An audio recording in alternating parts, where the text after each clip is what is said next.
¿Qué pasaría si te dijera que algunas máquinas simplemente se niegan a morir, construidas hace más de un siglo? Todavía se mueven, brillan, suenan y rugen con vida, sobreviviendo a imperios, guerras e incluso a las personas que las inventaron. Muchas fueron abandonadas, redescubiertas, restauradas y aún funcionan exactamente como lo hacían hace un siglo. Aquí hay 15 creaciones que deberían haber dejado de funcionar hace una vida, pero no lo hicieron.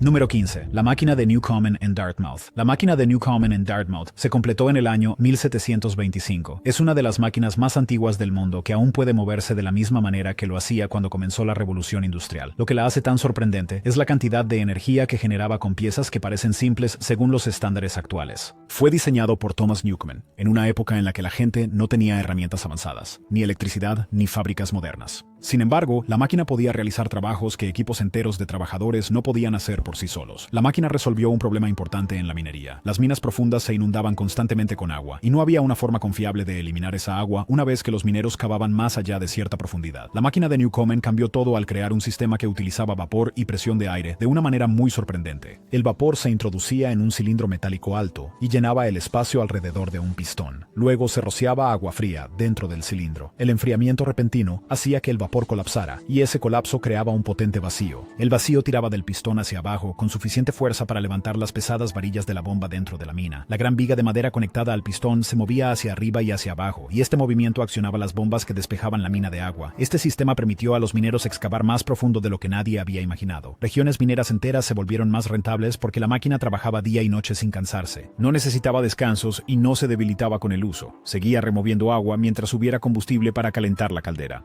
Muchas máquinas de los 1700 se rompieron o desaparecieron. Sin embargo, esta continuó operando porque su estructura era fuerte y su diseño era fiable. La máquina de Dartmouth todavía tiene su viga original, la carcasa de la caldera, la estructura del cilindro y muchas de las mismas válvulas que se usaron hace casi 300 años. Esto es extremadamente raro, porque miles de máquinas de Newcomen existieron alguna vez, y casi todas fueron destruidas cuando las nuevas máquinas de vapor las reemplazaron. El ejemplo de Dartmouth sobrevivió solo porque la gente decidió preservarlo en lugar de desecharlo. Su supervivencia significa que los visitantes pueden ver una pieza real de ingeniería industrial temprana en lugar de una réplica. La máquina una vez trabajó en un sitio minero y realizó operaciones de bombeo sin parar durante muchos años. Hoy en día se encuentra en el centro de visitantes de Dartmouth, en Devon, en Inglaterra. Ha sido restaurado con un sistema moderno y suave que mueve el pistón y la viga muy lentamente. Esto evita que las partes metálicas históricas se dañen mientras muestra exactamente cómo funcionaba la máquina cuando estaba a plena potencia en el siglo XVIII. La máquina de Newcomen en Dartmouth no es solo una máquina antigua, es un sobreviviente completamente funcional desde el comienzo de la era industrial.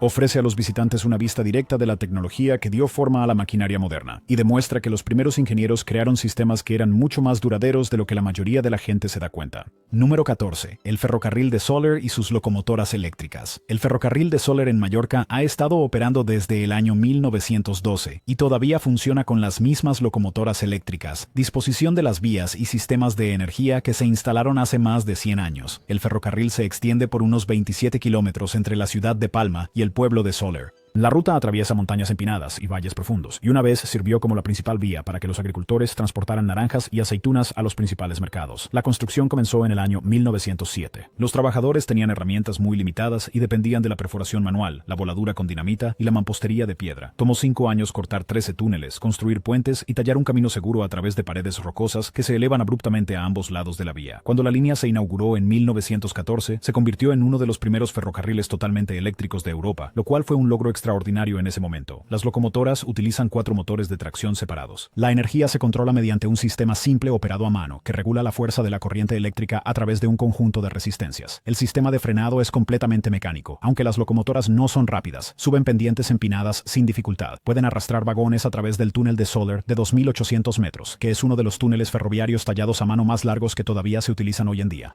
Muchos túneles antiguos han sido reconstruidos o reemplazados por versiones modernas, pero este todavía lleva trenes a través de las mismas paredes de piedra que los trabajadores cortaron a mano antes de la Primera Guerra Mundial.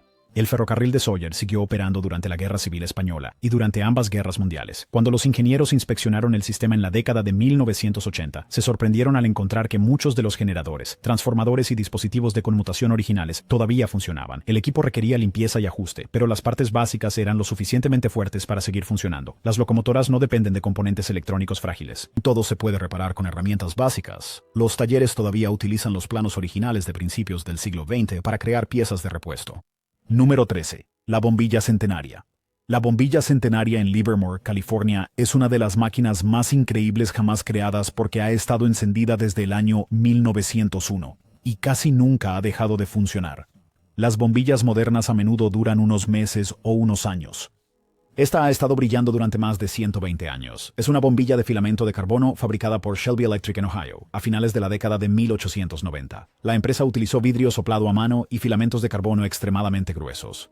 Estos materiales eran mucho más fuertes que los filamentos de metal delgado utilizados en la mayoría de las bombillas modernas. La Centennial Light también funciona a una temperatura muy baja, lo que evita que el filamento se queme. El vacío original dentro de la bombilla sigue intacto. Este vacío mantiene el aire alejado del filamento y ralentiza las reacciones químicas que normalmente destruyen las bombillas. La Centennial Light solo utiliza alrededor de 4 vatios de potencia y emite un suave resplandor ámbar. No es brillante, pero es increíblemente estable. Su funcionamiento lento y suave ayuda a explicar su extraordinaria longevidad. La bombilla se instaló por primera vez en el departamento de bomberos de Livermore, en la calle L. Desde entonces, casi nunca se ha apagado. Las pocas interrupciones provinieron del mantenimiento del edificio o fallos temporales de energía. Cuando el departamento de bomberos se mudó a una nueva estación en el año 1976, la bombilla se mantuvo conectada a la electricidad todo el tiempo para no perder su récord de funcionamiento continuo. En el año 2015, un monitor digital confirmó que la bombilla había superado 1 millón de horas de iluminación total. Los ingenieros continúan estudiando esta bombilla porque les ayuda a entender cómo la fabricación cuidadosa, los materiales fuertes, las bajas temperaturas y las condiciones eléctricas estables pueden extender dramáticamente la vida de una máquina. Sigue siendo un ejemplo activo de cómo la ingeniería eléctrica temprana a veces lograba resultados que la tecnología moderna aún lucha por igualar. Número 12. El reloj eléctrico Settler.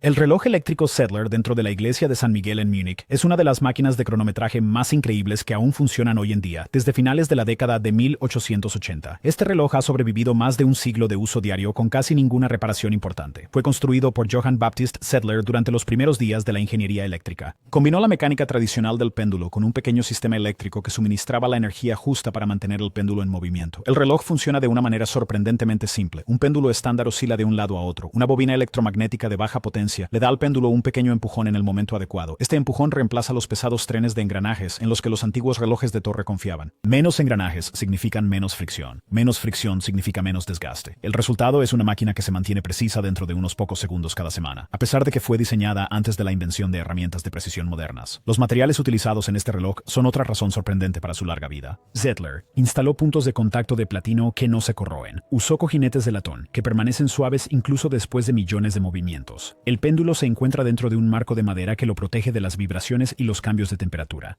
Los registros muestran que el reloj solo ha necesitado limpieza, lubricación y ocasionalmente recableado desde principios del siglo XX. Ninguna de las partes principales ha necesitado reemplazo. El reloj ha estado en la misma iglesia desde que fue instalado. Sobrevivió bombardeos durante ambas guerras mundiales. Sobrevivió reparaciones del edificio. Sobrevivió cambios completos de cuidadores. A través de todo esto, nunca dejó de funcionar. El diseño se convirtió en una base para relojes eléctricos posteriores utilizados en escuelas, estaciones de tren, edificios gubernamentales y grandes redes públicas. Los investigadores todavía estudian el trabajo de Settler porque muestra cómo una cantidad muy pequeña de energía eléctrica puede mantener un sistema mecánico en funcionamiento durante más de 100 años. Número 11. Las locomotoras de vapor del ferrocarril Festiniog. El ferrocarril Festiniog en Gales opera algunas de las locomotoras de vapor en funcionamiento más antiguas del mundo. Dos de sus motores más significativos, Prince, construido en 1863, y Palmerston, construido en 1864, han permanecido en servicio durante más de 150 años. Representan ejemplos raros sobrevivientes de la ingeniería temprana de locomotoras de vía estrecha que aún realizan tareas regulares. Ambas locomotoras fueron construidas por George England & Company, una firma de Londres conocida por diseños de locomotoras compactas adecuadas para pendientes pronunciadas y curvas cerradas. Prince y Palmerston son pequeñas locomotoras tanque de 4 ruedas con diseños simples de 2 cilindros, centros de gravedad bajos y distancias entre ejes cortas. Estas características los hicieron ideales para arrastrar trenes de pizarra a través del terreno accidentado de las canteras del norte de Gales. Las locomotoras utilizan vapor saturado generado por pequeñas calderas, con la potencia entregada a través de mecanismos de válvulas externos a ruedas motrices diseñadas para una tracción constante en rieles de vía estrecha. Su diseño enfatizaba la simplicidad mecánica, la fiabilidad y la facilidad de mantenimiento, por lo que siguen operativas después de más de un siglo de servicio. Durante el siglo XIX y principios del siglo XX, ambas locomotoras transportaron pizarra, trabajadores y suministros a lo largo de la línea Festiniog, bajo condiciones industriales exigentes. Cuando la tracción diésel comenzó a reemplazar al vapor, las locomotoras fueron preservadas en lugar de ser desguazadas, convirtiéndose en parte del emergente movimiento de ferrocarriles patrimoniales. Revisiones de mediados del siglo XX reemplazaron partes consumibles, como placas de caldera, tubos y cojinetes, mientras se conservaron los bastidores, fundiciones y equipo rodante originales.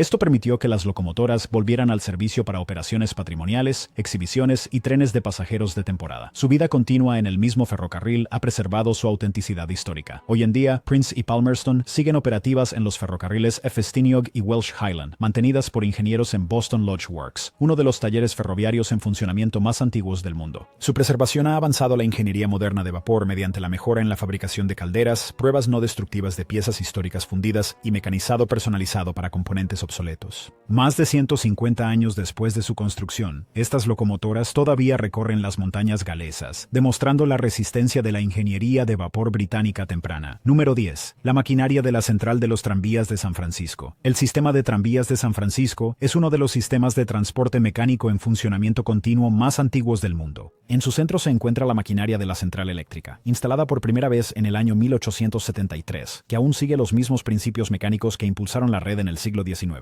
Esto lo convierte en un raro ejemplo de infraestructura urbana a gran escala que continúa funcionando en su forma original. El sistema se basa en cables de acero que se mueven continuamente bajo las calles a través de estrechos canales subterráneos. Dentro de la central eléctrica, grandes motores eléctricos impulsan enormes tambores de bobinado, cada uno dedicado a una ruta de cable específica. Los cables se mueven a una velocidad constante de aproximadamente 9 millas por hora, y cada tranvía agarra o suelta el cable en movimiento usando una abrazadera mecánica. Este mecanismo simple permite que los tranvías aceleren, suban colinas empinadas y se detengan con control preciso. La maquinaria incluye tambores de acero pesado, engranajes de reducción, dispositivos de tensión y cojinetes alojados en la central de Washington y Mason. Aunque las máquinas de vapor originales fueron reemplazadas por motores eléctricos, el diseño mecánico central sigue siendo fiel al diseño del siglo XIX. Terremotos, incendios y esfuerzos de modernización amenazaron el sistema con el tiempo. Sin embargo, la ciudad eligió repetidamente la preservación, reconstruyendo el equipo para que coincidiera con las especificaciones originales. La reconstrucción mayor a principios de la década de 1980 implicó la fabricación de nuevos componentes utilizando métodos modernos, pero la arquitectura mecánica se mantuvo fiel a su diseño histórico. La maquinaria siempre ha ocupado la misma central eléctrica, apoyada por diagramas, moldes y planos estructurales preservados que guían cada restauración. Hoy en día, la central eléctrica sirve tanto como el centro operativo de la red de cables como el Museo del Tranvía de San Francisco. Los visitantes pueden observar los tambores de bobinado en movimiento y ver cómo se gestionan la tensión, la velocidad y la carga en todo el sistema. Número 9. El motor de viga de James Watt. En el Museo de Agua y Vapor de Londres se encuentra uno de los motores de vapor en funcionamiento más antiguos que existen, un motor de viga de 1812, construido utilizando principios pioneros de James Watt.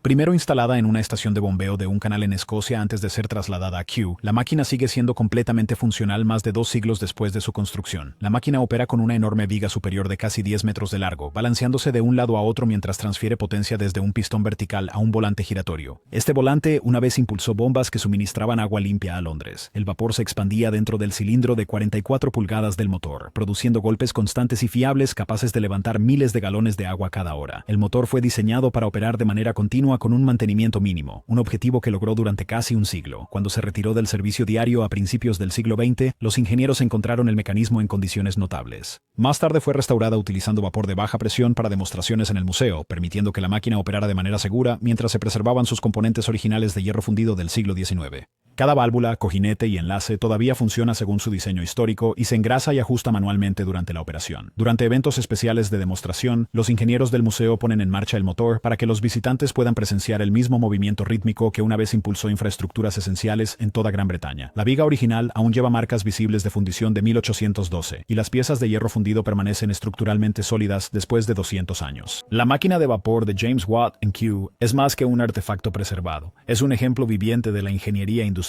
temprana, demostrando la durabilidad de la maquinaria a vapor y la artesanía que ayudó a impulsar el mundo moderno.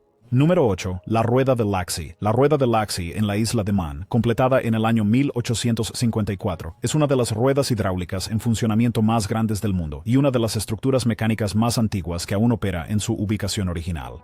Construida para bombear agua de la gran mina de Laxey, tiene un diámetro de 72 pies y medio y 6 pies de ancho. Diseñada por el ingeniero Robert Casement y nombrada en honor a Lady Isabella Hope, la rueda utiliza un sistema impulsado por gravedad que no requiere carbón, vapor ni combustible externo. El agua llena una serie de cubos a lo largo del borde exterior, creando un desequilibrio de peso que hace girar la rueda. Esta rotación impulsa un sistema extendido de varillas y manivelas que se extiende más de 600 metros bajo tierra para operar bombas de drenaje. El diseño proporcionó a la mina un método rentable y confiable para eliminar el agua de niveles profundos durante la era victoriana. La rueda sirvió a la gran mina Laxey durante décadas, hasta que la minería cesó en el año 1929. En lugar de ser desmantelada, fue preservada como un monumento histórico. Grandes restauraciones en el año 1989 y el año 2022 reforzaron los soportes de madera, reemplazaron la estructura de hierro deteriorada y mejoraron la protección contra la exposición al clima. A pesar de este trabajo, gran parte de los engranajes originales, los conjuntos de manivelas y los cojinetes permanecen intactos. Y los ingenieros confirman que la rueda todavía funciona según sus principios mecánicos del siglo XIX.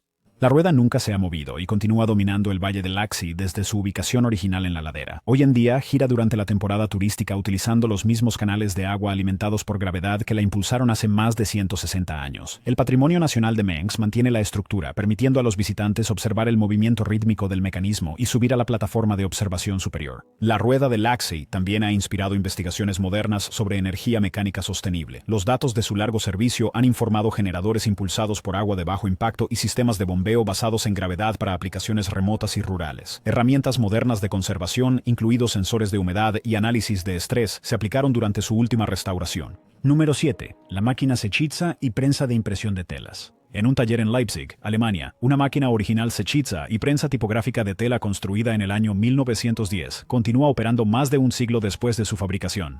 Leipzig, que una vez fue la capital de la impresión en Europa, era conocida por su avanzada industria de fabricación de prensas, y esta máquina se erige como un ejemplo sobreviviente de la artesanía de principios del siglo XX de la región. Diseñada y producida en Chemnitz por una respetada firma de ingeniería sajona, la prensa todavía imprime con su estructura original de hierro fundido, rodillos y placas mecánicas. La prensa se alimenta manualmente y es accionada por correa, utilizando un volante y un cigüeñal para generar un movimiento rítmico suave. Puede funcionar con un pedal o un pequeño motor eléctrico. Las hojas de papel se presionan contra tipos de metal o placas grabadas, mientras un sistema de entintado alineado con precisión cubre los rodillos de manera uniforme. A pesar de su antigüedad, la prensa mantiene tolerancias notablemente ajustadas, reflejando la precisión de la ingeniería industrial alemana de la época. Durante la operación, cada parte del mecanismo permanece visible. Los engranajes giran de manera constante, las levas suben y bajan, y los rodillos aplican tinta con presión uniforme. La sólida estructura de hierro fundido resiste la vibración, contribuyendo a una calidad de impresión consistente durante décadas de uso. La prensa comenzó su vida en una imprenta comercial, operando continuamente hasta el año 1963. Cuando la tienda cerró, un maestro impresor preservó la máquina y la mantuvo funcional. Operó de manera intermitente durante la Guerra Fría, pero volvió a usarse regularmente en la década de 1990 cuando fue trasladada a su actual taller en Leipzig. Aparte de las piezas consumibles como los rodillos de goma, la máquina conserva sus componentes originales. Hoy en día, la prensa se utiliza para demostraciones, ediciones de bellas artes, tiradas pequeñas y trabajo educativo. Artesanos la mantienen mediante el engrasado rutinario, limpieza y ajuste de correas. Su supervivencia ha inspirado un renovado interés en los métodos tradicionales de impresión tipográfica y ha informado el desarrollo de sistemas híbridos que combinan diseño digital con impresión mecánica. Número 6. El sistema hidráulico del Puente de la Torre. Cuando el Puente de la Torre se inauguró en Londres en el año 1894, representó uno de los logros de ingeniería más avanzados de la era victoriana. El puente combinaba elementos de suspensión con un mecanismo de basculante que permitía levantar la calzada central para el paso de barcos. Este movimiento era impulsado por un sistema hidráulico accionado por vapor, partes del cual siguen siendo funcionales hoy en día, convirtiéndolo en una de las infraestructuras mecánicas en funcionamiento continuo más antiguas del mundo. El sistema original utilizaba motores de bombeo impulsados por vapor para presurizar agua, almacenando esta energía en grandes acumuladores hidráulicos dentro de las torres del puente. Cuando una embarcación requería paso, las válvulas liberaban la presión almacenada a través de una red de tuberías, accionando pesados pistones hidráulicos que levantaban los basculantes, cada uno pesando más de 1000 toneladas, en aproximadamente un minuto. Engranajes de hierro fundido de movimiento lento, grandes volantes y cojinetes lubricados con aceite aseguraban un funcionamiento suave y fiable y minimizaban el desgaste mecánico. Durante casi 80 años, el puente dependió completamente de la energía de vapor. A principios de la década de 1970, el sistema fue actualizado a un equipo electrohidráulico utilizando motores eléctricos y bombas modernas. Sin embargo, los ingenieros conservaron las máquinas de vapor originales, los acumuladores y las válvulas de control en sus ubicaciones originales. Aunque ya no levantan el puente diariamente, siguen estando completamente operativos para demostraciones con muchos componentes que datan directamente de la década de 1890. La maquinaria sobrevivió a 2 guerras mundiales, renovaciones estructurales y cambios en el tráfico fluvial sin ser reubicada. Hoy en día, los visitantes pueden recorrer las salas de máquinas del Puente de la Torre, donde los motores de vapor y volantes preservados se mantienen en funcionamiento por ingenieros especializados que mantienen los componentes lubricados y alineados para pruebas. El sistema preservado ha influido en la investigación sobre durabilidad mecánica, monitoreo de estrés y almacenamiento hidráulico de baja energía. Los ingenieros modernos estudian el diseño del acumulador del siglo XIX para su uso en sistemas de elevación remotos y estructuras de control de inundaciones. Más de 130 años después de su finalización, el puente de la torre todavía levanta sus básculas cientos de veces cada año, siguiendo los mismos principios mecánicos establecidos en 1894, y se erige como un raro monumento funcional de la ingeniería victoriana. Número 4. La bomba de vapor de la planta de maquinaria de hielo de Poughkeepsie. En las orillas del río Hudson en Poughkeepsie, Nueva York, una bomba de vapor del siglo XIX sigue desafiando las expectativas de longevidad mecánica. Construida en el año 1873 por la Worthington Pump and Machinery Corporation, esta enorme bomba de vapor dúplex fue instalada en la antigua planta de maquinaria de hielo de Poughkeepsie y ha operado de una forma u otra durante más de 150 años. Worthington fue un innovador líder en sistemas de bombeo de alta presión y suministró equipos para las primeras obras hidráulicas de la ciudad de Nueva York. En ese momento, la producción de hielo estaba pasando de la cosecha natural a la fabricación mecánica, y las fábricas requerían un suministro constante de agua fría para alimentar compresores y condensadores. La planta de Poughkeepsie dependía del diseño dúplex de acción directa de Worthington, que utilizaba 2 cilindros de vapor y 2 cilindros de agua trabajando en oposición sincronizada. Cada carrera del pistón impulsaba la siguiente, eliminando la necesidad de un cigüeñal o volante y reduciendo el desgaste mecánico. Esta acción equilibrada es una de las razones por las que la bomba ha perdurado tanto tiempo. Los ingenieros de Worthington diseñaron la máquina para un servicio generacional, con pistones equilibrados con precisión, revestimientos de cilindro resistentes a la corrosión y un marco de hierro fundido de 20 toneladas que absorbe la vibración y permite un funcionamiento casi silencioso. Cuando la planta cerró a mediados del siglo XX, los conservacionistas se aseguraron de que la bomba sobreviviera. Después de reparaciones menores y conexión a una caldera de baja presión, funcionó casi de inmediato como si no hubiera pasado el tiempo. Hoy en día, los voluntarios la operan unas pocas veces al año bajo el Museo Marítimo del río Hudson, brindando a los visitantes una experiencia rara de la ingeniería de vapor del siglo XIX. Número 3. La prensa de impresión original Heidelberg. La prensa de impresión original Heidelberg, introducida en el año 1914 por Heidelberger Druckmaschinen AG, se convirtió en una de las máquinas de impresión más influyentes y duraderas jamás producidas. Apodada el molino de viento por su pinza de papel giratoria, la prensa transformó la impresión comercial a pequeña escala. Más de un siglo después, miles de unidades todavía operan en todo el mundo, muchas de ellas en uso profesional diario. La característica definitoria del molino de viento es su brazo giratorio, que se mueve en un movimiento circular para recoger hojas individuales de papel. Este brazo se sincroniza precisamente con la apertura y cierre del platén, asegurando que cada hoja reciba una presión uniforme. Los primeros modelos lograron más de 4.000 impresiones por hora, una velocidad impresionante para principios del siglo XX. A lo largo del siglo XX, la Heidelberg Windmill se convirtió en un elemento estándar en las imprentas de Europa, América del Norte y Asia. Produjo tarjetas de visita, membretes, etiquetas, embalajes y un sinfín de productos comerciales. Muchas prensas sobrevivieron a ambas guerras mundiales, a menudo superando a las empresas que originalmente las compraron. En algunos talleres, una sola prensa ha servido a 3 o 4 generaciones de impresores. Incluso cuando la impresión offset y digital ganaron dominio, las windmills siguieron siendo esenciales para tareas que requieren presión fuerte y consistente, como el relieve, el estampado en caliente y el troquelado. Su fiabilidad, bajo mantenimiento y versatilidad las mantuvieron en servicio en todo el mundo. La windmill ha influido en el diseño mecánico y de impresión moderno, inspirando mejoras en los sistemas de manejo de papel, equipos de troquelado y flujos de trabajo híbridos que combinan la producción de placas digitales con la impresión mecánica tradicional. Algunas prensas han superado 80 millones de impresiones sin reemplazo importante de componentes. Número 2. La computadora Harwell Decatron.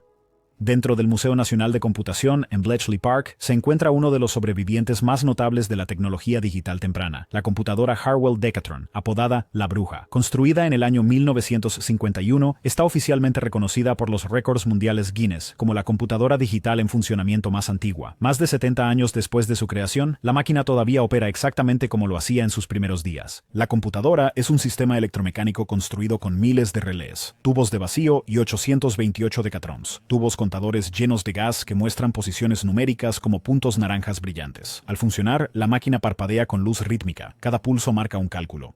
A diferencia de los procesadores modernos, The Witch realiza operaciones a un ritmo deliberado de aproximadamente una suma por segundo, permitiendo a los observadores seguir cada paso computacional en tiempo real. Los datos se almacenan en cinta de papel perforada, y los interruptores de relé realizan las funciones lógicas del sistema. La máquina sirvió a los científicos en Harwell hasta 1957, después de lo cual fue transferida al Wolverhampton y Staffordshire Technical College como herramienta de enseñanza. Permaneció en uso hasta principios de la década de 1970. Luego fue almacenada. Décadas después, ingenieros emprendieron una meticulosa restauración utilizando los diagramas de circuito originales. En el año 2012, la computadora estaba completamente operativa nuevamente, sin alterar sus sistemas de lógica o memoria. Solo se reemplazó el aislamiento del cableado por seguridad. Hoy, los visitantes pueden ver la computadora Witch, con sus relés haciendo clic y sus decatrons brillando en patrones espirales. A diferencia de la mayoría de las primeras computadoras conservadas como piezas de museo inactivas, esta máquina todavía procesa datos en tiempo real. Número 1. La nave espacial Voyager. Voyager 1 y Voyager 2, lanzadas por la NASA en el año 1977, siguen siendo las naves espaciales más duraderas jamás construidas. Operando a más de 15.000 millones de millas de la Tierra, continúan transmitiendo señales de radio débiles casi 50 años después del lanzamiento, a pesar de haber sido diseñadas para una misión de solo 5 años. Son las primeras y únicas máquinas hechas por humanos en viajar más allá de la frontera magnética del Sol hacia el verdadero espacio interestelar. Cada nave espacial lleva instrumentos científicos, incluidos magnetómetros, sensores de plasma, detectores de rayos cósmicos y 3 computadoras a bordo. Una antena parabólica de 3.7 metros proporciona comunicación y un generador termoeléctrico de radioisótopos suministra energía eléctrica. Al lanzamiento, cada RTG producía alrededor de 470 vatios de electricidad, aunque la producción disminuyó constantemente debido a la desintegración radiactiva natural. Voyager 1 devolvió las primeras imágenes detalladas de las tormentas de Júpiter y los anillos de Saturno antes de completar su misión principal en 1980. Voyager 2 se convirtió en la única nave espacial en visitar Urano y Neptuno. En el año 1990, Voyager 1 capturó la famosa imagen del punto azul pálido, a petición de Carl Sagan, mostrando la Tierra como un pequeño punto suspendido en la luz solar. Poco después, para conservar energía, sus cámaras fueron apagadas, pero sus otros instrumentos continuaron operando. Voyager 1 entró en el espacio interestelar en el año 2012, seguido por Voyager 2 en el año 2018. Sus señales de radio, más débiles que una bombilla de refrigerador, tardan más de 22 horas en llegar a la Tierra y son detectadas por gigantescas antenas de 70 metros de la red del espacio profundo de la NASA. La comunicación es lenta, a unos 160 bits por segundo, pero suficiente para los datos científicos devueltos desde más allá de los planetas. Los ingenieros continúan subiendo comandos cuidadosamente planificados, ajustando el uso de energía y los ángulos de la antena con gran precisión. Aunque la disminución de la producción eléctrica probablemente terminará las operaciones científicas alrededor del año 2030, la nave continuará silenciosamente a través del espacio interestelar durante milenios. Estas máquinas han sobrevivido siglos, superando a las personas, industrias y épocas que las crearon. Nos recuerdan que la gran ingeniería no se desvanece fácilmente. Gracias por ver y mantente curioso. Siempre hay más por descubrir.